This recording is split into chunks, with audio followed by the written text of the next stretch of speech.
नमस्कार मित्रांनो, पल्लवी धारा या चॅनलवर तुमचं मनापासून स्वागत आहे. मित्रांनो, मुंबई हा शब्द कानी पडला तर आपल्याला दिसतं ती गर्दी, गोंधळ, लोकल ट्रेन आणि धावपळ. पण या शहरात एक अशी जागा आहे जिथे वेळ थांबतो, जिथे शांतता मिळते, जिथे इतिहास, निसर्ग आणि मुंबईचा अप्रतिम नजारा एकत्र येतो. ती जागा म्हणजे माझगाव डोंगर बाग, जिला जोसेफ बाप्टिस्टा गार्डन असेही म्हणतात. आज आपण या बागेची संपूर्ण सफारी करणार आहोत, इतिहासापासून ते आत्तापर्यंत. तर तयार आहात ना? चला निघूया. सगळ्यात आधी जाणून घेऊया माझगाव म्हणजे नक्की काय. माझगाव हा शब्द संस्कृत शब्द मत्स्यग्रामपासून आला आहे, म्हणजेच माशांचं गाव. प्राचीन काळात इथे कोळी समाज राहत होता. हे मुंबईच्या 7 बेटांपैकी एक होतं. माझगाव हा परिसर म्हणजे जुन्या मुंबईचा एक वेगळा चेहरा आहे. इथे जुन्या पोर्तुगीज आणि ब्रिटिश काळातील चर्चा आहेत, जुन्या बंगल्यांच्या रांगा आहेत आणि एक शांत निवांत वातावरण आहे, जी मुंबईत कुठेच मिळत नाही. माझगाव डॉक हे भारतातील सर्वात महत्त्वाच्या बंदरांपैकी एक आहे आणि याच परिसरात आहे आपली आजची मुख्य जागा, भांडारवाडा टेकडी. आता येतो खरा रंजक भाग, तो म्हणजे या जागेचा इतिहास. 1660च्या दशकात इंग्रज मुंबईत आले. त्यांनी भांडारवाडा टेकडीवरील काळ्या बेसाल्ट दगडांची टेकडी बघितली आणि ठरवलं इथेच किल्ला बांधायचा. आणि 1680 साली माझगाव किल्ला बांधण्यात आला. हा किल्ला म्हणजे इंग्रजांनी संपूर्ण मुंबई बेटावर बांधलेल्या किल्ल्यांपैकी एक. माहीम, शीव, शेवरी यांसारखाच. पण हा किल्ला फार काळ टिकला नाही. 1690 साली सिद्दी सरकार याकूत खान यांनी मुघल सम्राट औरंगजेबाच्या आदेशाने इंग्रजांच्या वाढत्या सत्तेला आव्हान दिलं. त्याने या किल्ल्याला वेढा घातला आणि शेवटी हा किल्ला पूर्णपणे उद्ध्वस्त केला. विचार करा, ज्या टेकडीवर आपण आज बसतो, फिरतो, सेल्फी काढतो, त्याच टेकडीवर 300 वर्षापूर्वी युद्ध झालं होतं. किती रोमांचक आहे हे. किल्ला गेला पण टेकडी राहिली आणि पुढे या टेकडीने एक वेगळीच भूमिका बजावली. 1884 साल मुंबईत पिण्याच्या पाण्याची मोठी टंचाई होती.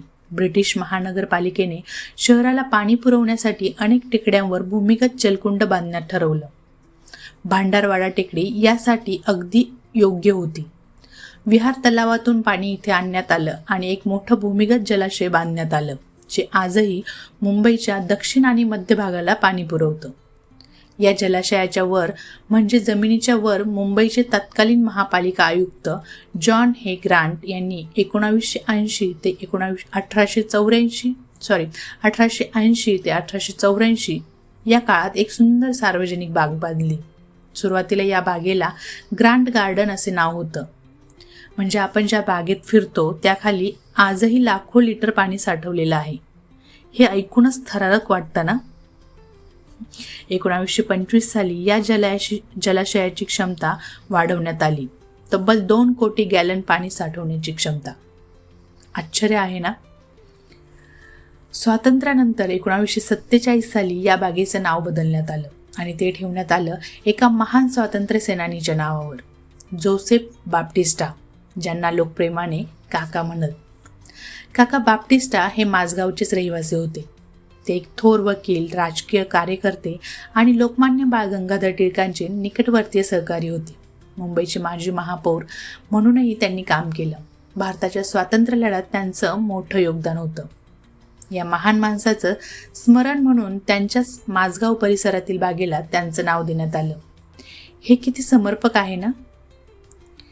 बाग आता जोसेफ बाप्टिस्टा गार्डन म्हणून ओळखली जाते, पण माझगावकरांसाठी ती नेहमीच माझगाव डोंगर राहील. आता बघूया बागेत नक्की काय काय आहे. बाग साधारण 1.5 एकरात पसरलेली आहे. ती 3 मुख्य भागांमध्ये विभागलेली आहे. वरचा भाग हा मुख्य बाग आहे. इथे सुंदर हिरवळ, फुलझाडे आणि बसायला छान जागा आहे. इथून मुंबई बंदर आणि शहराचा नजारा दिसतो. हा नजारा बघायला खूप लांबून लांबून लोक येतात.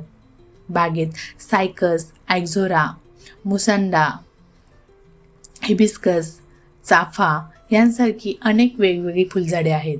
सकाळी बागेत फुललेल्या फुलांचं दृश्य बघायला अत्यंत मनमोहक वाटतं.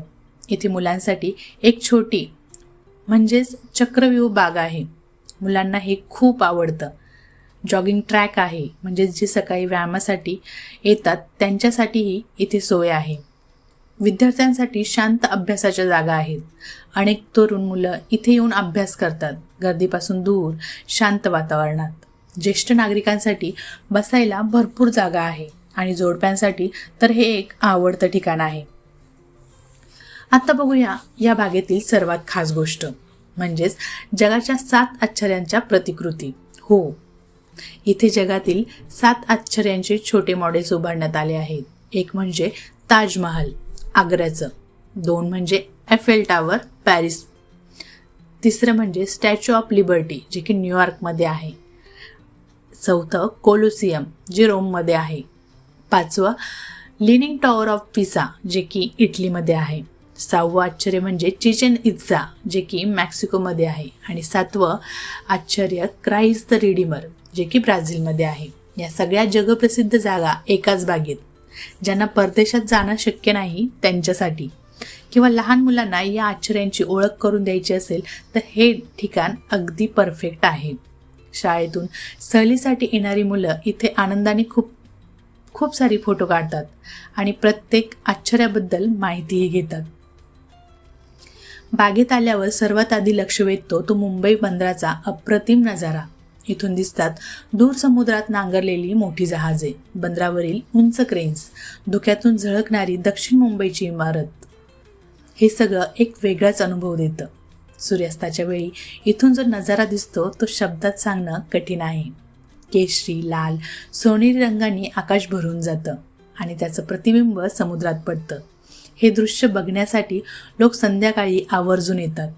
फोटोग्राफर्स आणि यूट्यूबर्ससाठी हे तर स्वर्गच आहे. प्रत्येक कोणाकोणातून एक नवीन सुंदर फोटो मिळतो. आता सांगते इथे कसं यायचं, कधी यायचं आणि काय काय लक्षात ठेवायचं.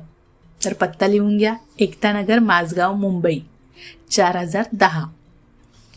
सर्वात जवळचं स्टेशन इथून हार्बर लाईनवरील dockyard road railway station. CST पासून फक्त 3रं स्टेशन बरं का. स्टेशनपासून अवघ्या 5 ते 10 मिनिटांच्या अंतरावर ही बाग आहे. जर बसने येत असाल तर ईस्टर्न फ्रीवेने बागेच्या जवळच उतरता येतं. इथे एंट्री घेण्यासाठी मोफत आहेत, 1 रुपयाही लागत नाही. इथे येण्याची सर्वात उत्तम वेळ म्हणजे सकाळी 6 ते 8, जेणेकरून आपल्याला सूर्योदयही बघता येईल, ताजी हवाही घेता येईल. आणि जॉगर्स आणि योगा करणारे इथे असतातच, जे की पॉझिटिव्हिटी वातावरण तयार करतात. संध्याकाळी 5 ते 7 मध्ये तुम्ही येऊ शकता. सूर्यास्त बघण्यासाठी ही सर्वोत्तम वेळ आहे. सोमवार ते शुक्रवार या दिवशी या, कारण शनिवार रविवार इथे गर्दी खूप जास्त असते. हो, आणि कॅमेरा, फोन आवर्जून आणा. फोटोसाठी हे ठिकाण अप्रतिम आहे. हो, आणि पाण्याची बाटली सोबत ठेवा. आरामदायक चप्पल, बूट घाला. टेकडी चढायची आहे ना. तर मित्रांनो, माझगाव डोंगर बाग म्हणजे फक्त एक बाग नाही, ती मुंबईच्या इतिहासाची साक्षीदार आहे. किल्ल्यापासून ते जलाशयापर्यंत, स्वातंत्र्य सेनानींच्या आठवणीपासून ते जगाच्या 7 आश्चर्यांपर्यंत या बागेत सगळं सामावलेलं आहे. मुंबईत राहताय, एकदा तरी नक्की या. मुंबईला भेट द्यायला येणार आहात तर हे ठिकाण तुमच्या यादीत नक्की असू द्या. व्हिडिओ आवडला असेल तर लाईक करा, चॅनलला सबस्क्राईब करा आणि कमेंटमध्ये सांगा तुम्ही माझगाव डोंगर बागेला कधी भेट दिली आहे का, किंवा तुम्हाला मुंबईतला आणखी कुठं हिडन जेम दाखवायला हवं. भेटूया पुढच्या व्हिडिओत नवीन माहितीसह. तोपर्यंत धन्यवाद. जय महाराष्ट्र.